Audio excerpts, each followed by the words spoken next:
श्रीमद कुंज विहारिणे नमः। श्री स्वामी हरिदास विजय तीर्थराम। इस संसार के सभी प्राणी भोग सुख की कामना करते हैं।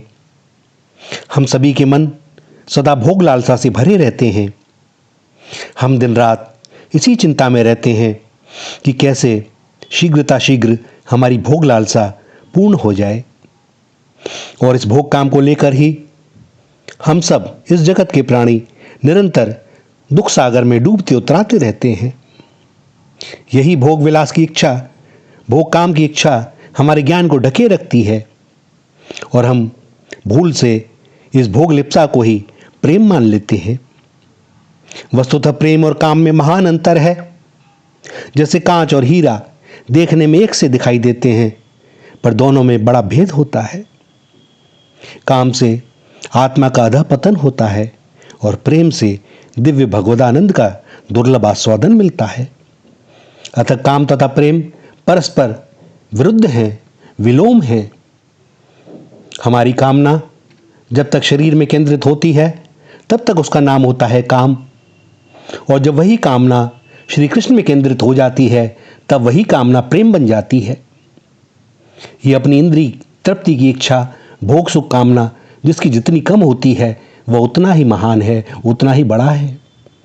और जो निज भोग सुख को सर्वथा भूलकर सर्वथा भगवान कृष्ण के सुख परायण हो जाते हैं, वे ही महात्मा हैं, वे ही संत हैं।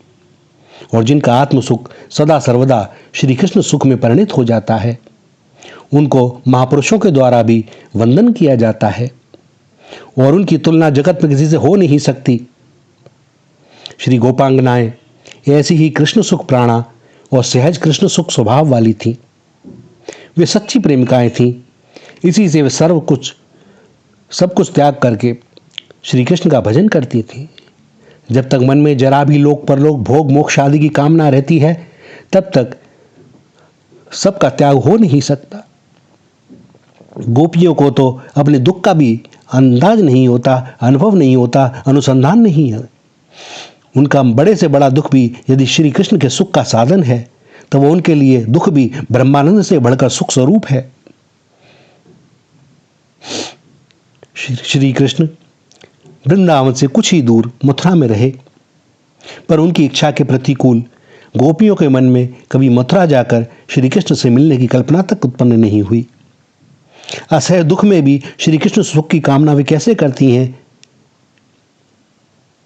कि ब्रज से मथुरा जाते समय श्री किशोरी जी ने हंसकर उद्धव से कहा, उद्धव, यद्यपि श्री कृष्ण के गोष्ठ में पधारने से हमें बड़ा सुख होता, तथापि यदि उनमें उनकी जरा सी भी क्षति हो तो वे कभी भी ना पधारें।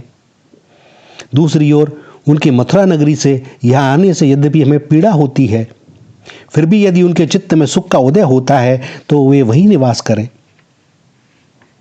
और इससे सिद्ध होता है कि गोपी में निज सुख काम का सर्वथा अभाव है।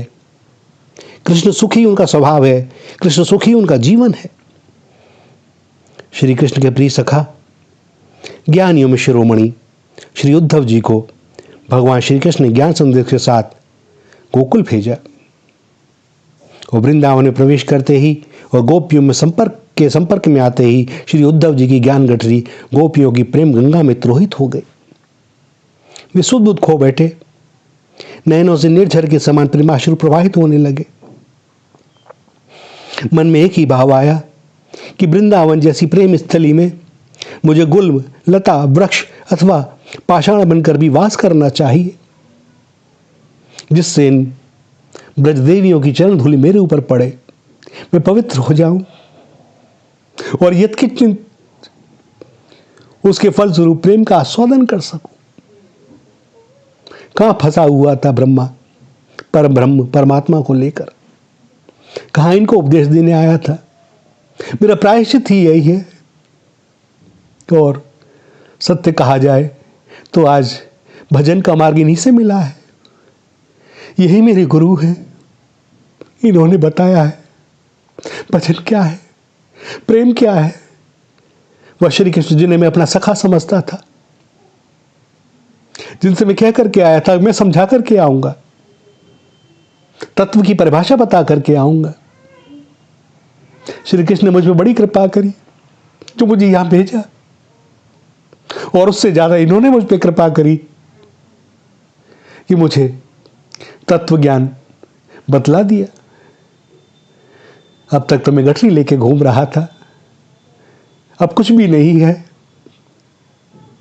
कोई बोझ नहीं है, और दिव्य आनंद की तरंगों में उद्धव जी महाराज डूब रहे हैं, उतरा रहे हैं। बार बार ब्रजरज को दंडवत प्रणाम करते हैं, गोपियों को प्रणाम करते हैं, लता वृक्षों से लिपट जाते हैं। बावरे हो गए भैया, बावरे हो गए। श्री राधा श्री राधा श्री राधा।